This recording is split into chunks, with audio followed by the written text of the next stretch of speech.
Welcome back to Superbly Said Advanced English Vocabulary and Phrases. Today we are reviewing a submitted lesson plan from a SpeakDuo workshop titled Bridgerton Cast Take a Friendship Test. And just real quick, you can go to SpeakDuo.com to meet new people from around the world who are practicing English on video calls to, become more confident with their speaking abilities. Exactly. But diving right into this critique, the placement of the promotional material and app tutorials disrupts the structural flow of the introduction and delays the core educational content. Yeah, that is an immediate, really heavy administrative lift for a new learner. Right. I do wonder, though, if we've considered the necessity of those slides from the creator's perspective, because the deck includes AI feedback examples, grammar corrections, and a pitch for a 7-day free trial right at the beginning. True. Like, if the user doesn't know how the platform works, how can they engage with the lesson? No, it's a fair question. User onboarding is undeniably important. But let's think about the psychology of the learner in those crucial first few minutes. Okay. Imagine taking a seated audience in a movie theater and making them watch a 15-minute tutorial on how the theater's projector works, complete with like a sales pitch for a premium seating subscription, all before playing the feature presentation they bought tickets for. Oh, wow. Yeah. Does this administrative upfront cost risk losing the learner's initial enthusiasm? That is a highly illustrative comparison. When you frame it as a barrier to entry rather than a helpful guide, the friction becomes pretty obvious. Exactly. So, what exactly is the mechanical issue with the current layout? Well, the weakness here is that the inclusion of those AI feedback examples, grammar corrections, and the free trial pitch immediately after the title slide creates a massive bottleneck. It literally prevents the learner from diving into the promised Bridgerton content right away, squandering the engagement generated by the hook. Right. The learner clicked because they wanted to talk about a TV show, not to study the user interface of an app. But is there a risk that by moving those administrative slides, the user might feel, kind of lost when the AI tools eventually do pop up later? Not if we integrate them strategically rather than dumping them at the front door. The suggestion is to reposition the promotional and functional slides to act as a midpoint break or a concluding call to action. Okay. That allows the lesson to start with immediate, actionable value. So what would that look like in practice for this specific slide deck? Let's look at some concrete examples. The creator should move the slide showing the pronunciation correction for the word yeah to the very end of the deck. Ah, I see. They can frame it as, here is the kind of feedback you'll get on the idioms we just practiced if you use our app. That's smart. Or, alternatively, place the promotional slides after Breakout Room 2 as a short halfway breather before diving into Expression 5, which is decision fatigue. Building on that, structuring it as a halfway breather actually aligns beautifully with cognitive load theory. Oh, for sure. You give the learner a moment to consolidate the vocabulary they just learned before hitting them with the second half. Exactly. Now, moving past that initial structural hurdle, the next logical step is to examine the actual content presented, which brings us to the thematic promise made on the title slide. Right, the Bridgerton hook. The captivating premise of using the Bridgerton cast as a framing device is entirely abandoned in the actual vocabulary exercises, missing a crucial opportunity for thematic focus. I can definitely see the disconnect there. But let me play devil's advocate for a second. Go for it. Did the creator intentionally keep the examples generic so they apply to daily life? Like, if the content has nothing to do with the show, does the title feel like a bait and switch that might frustrate the audience? Well, yes, that's the exact issue. The weakness is that the title explicitly promises content related to the Bridgerton cast, take a friendship test.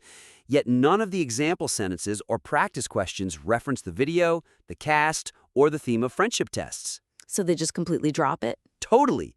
The lesson feels completely disconnected from its own hook, leaving the learner wondering why Bridgerton was mentioned at all. It's like promising a lesson on culinary arts and handing out a worksheet on accounting. Exactly. So how do we fix that? The suggestion is to weave specific references to the Bridgerton video, the characters, and the concept of friendship tests directly into the example sentences and breakout room prompts to fulfill the audience's expectations. Give me some concrete examples of how they could rewrite that. First, We could pose the characters' questions on a quiz for the learner to determine their Bridgerton-compatible friend. Okay, so instead of saying something like, I like answering emails before dinner, they could ask something like, if Bridgerton Mr. Staunton shows up at your dinner party, are you likely to A, talk to him until he leaves the table, B, ask him what he wants from dinner, and C, ignore him altogether as your guests walk through the house? Exactly. Then we could use the video footage to find the answers from the characters and the content to incorporate that into the students' breakout room prompts. So instead of saying something like, you would like to go on vacation with a specific type of friend, you want someone who is interesting but also reliable, you could ask something like, do you think Mr. Daphne and Mr. Dominton are two types of friends you would want to go on vacation with? Yes, I think that's a really strong example. Sure. So for the idiom to not take yourself too seriously, change the generic example to the Bridgerton cast is great at not taking themselves too seriously during their interviews. Oh, much better. And for the phrase to go unhinged, update the practice question to ask, did you notice a specific moment where the Bridgerton cast went unhinged in the video, or has a group chat of yours ever done the same?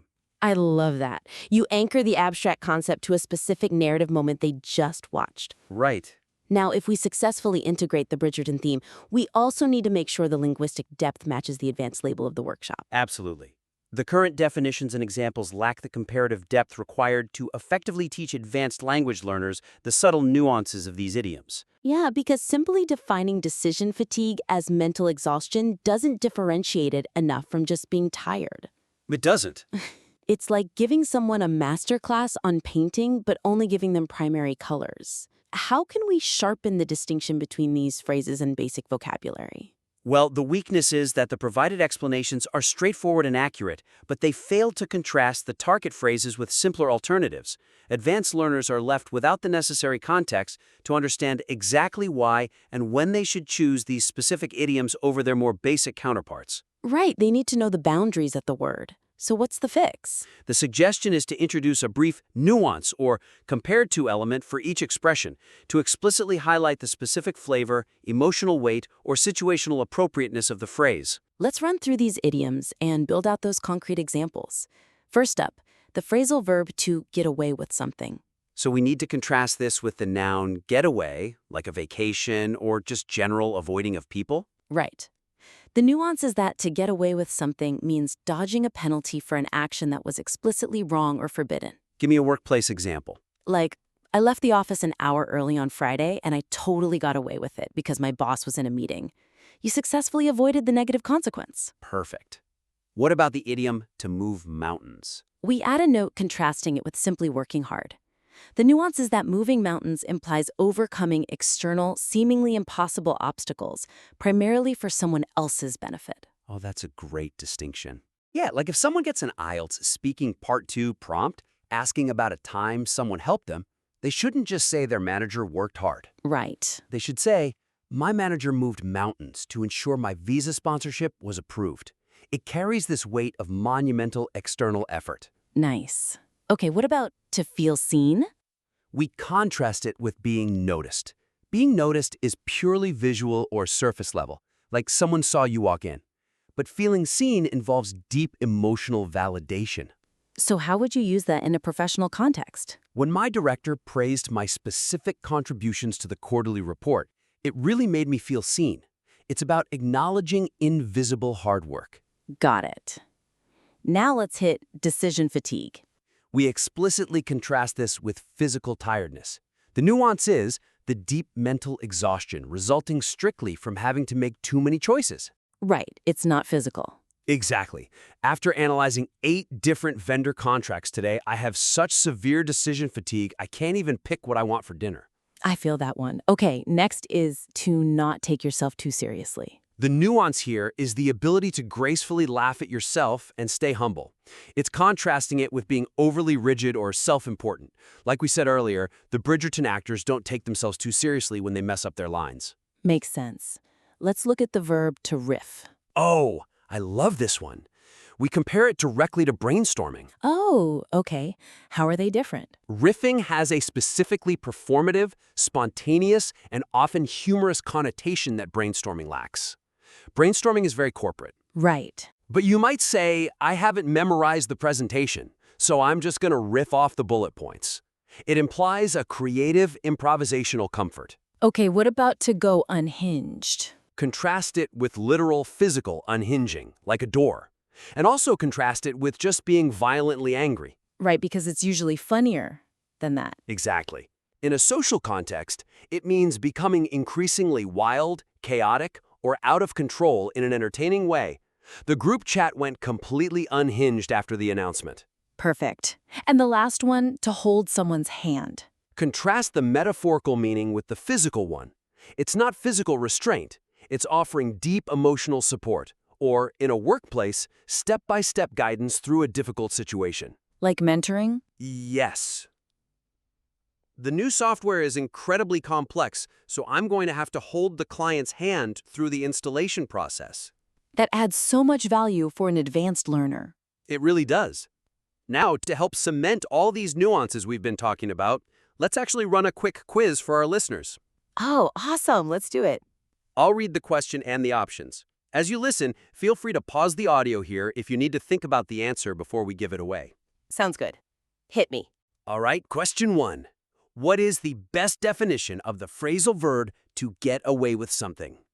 Option A, to successfully avoid any punishment or negative consequences for an action that was wrong or forbidden. Option B, to intentionally travel to a remote or hidden destination in order to escape the pressures of a busy life. Or option C, to aggressively steal a highly valuable item from a competitor without leaving behind any physical evidence. Feel free to pause right here if you need a second. All right, the answer is option A. To get away with something means to successfully avoid any punishment or negative consequences for an action that was wrong or forbidden. Right, like your example of leaving work early and dodging any penalty. Exactly. Question 2. How is the idiom to move mountains correctly defined in this context? Option A. To forcefully physically relocate massive amounts of natural terrain during a highly complex construction. Option B. To go to absolutely extraordinary lengths and make an enormous effort to achieve a goal or help a person. Or option C. To stubbornly refuse to change a strongly held personal opinion despite being presented with clear evidence. Go ahead and pause if you need to. The correct answer is option B. To move mountains means to go to absolutely extraordinary lengths and make an enormous effort to achieve a goal or help a person. Just like the manager who moved mountains to get that visa sponsorship approved. Spot on. Question 3. What does a person mean when they say they want to feel seen? Option A. To become highly paranoid that an unknown person is secretly watching you during a totally private moment. Option B. To visually observe a remarkably stunning natural phenomenon that completely changes your overall perspective. Or option C. To feel genuinely, completely understood, properly acknowledged, and deeply valued for who you authentically are. Pause here if you want to guess. And the answer is option C. To feel seen is to feel genuinely, completely understood, properly acknowledged, and deeply valued for who you authentically are. It's all about that deep emotional validation, like when your boss acknowledges your invisible hard work. Exactly. Moving on. Question 4. Which of the following best describes the psychological concept of decision fatigue? Option A.